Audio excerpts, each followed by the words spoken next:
Does this look like a car a Hollywood tough guy would own? No.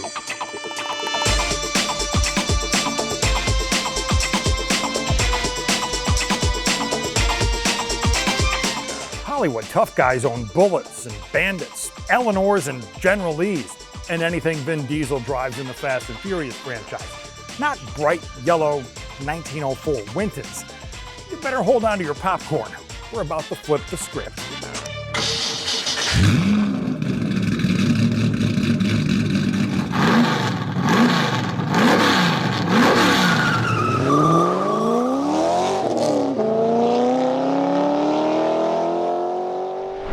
Like several cars in the Stahls collection, this bright yellow beauty has a Hollywood story to tell. But before we get there, a little history lesson.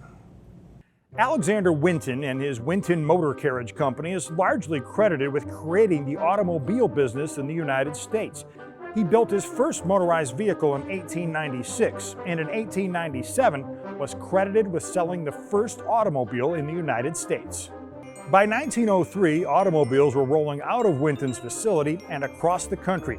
In 1903, Winton became the first automobile to make a successful cross-country trip. So how do we get from there to Hollywood?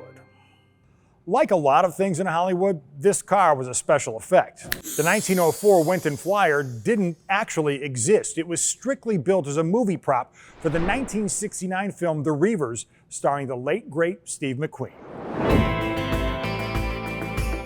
In addition to being one of the biggest stars in Hollywood in the 1960s and 70s, McQueen was an avid motorcycle and car racer. The story goes he asked his friend, legendary pinstriper and California custom car builder Von Dutch, to create the Winton.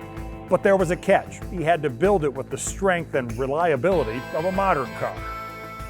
Von Dutch, aka Kenny Howard, was up to the challenge and combined his skill and creativity to build a car that looked and performed just like a shaky 1904 touring car. The trick was it had to be built to withstand the rigors of the dirt roads and muddy bogs McQueen dragged it through during the course of the film.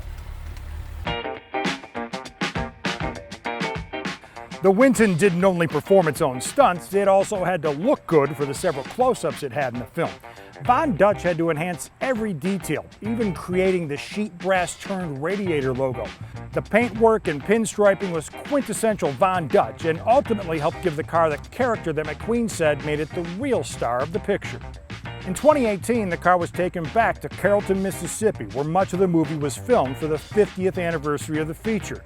The reunion allowed Mitch Vogel, who played 13-year-old Lucius in the film, to get reacquainted with his former co-star.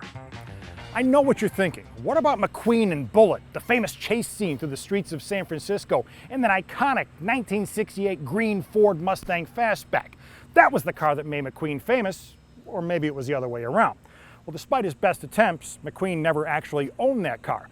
And besides, that's a story we'll save until Bullet becomes a part of the Stahls collection. For now, as they say in Hollywood, that's a wrap. Really? 215 takes. What?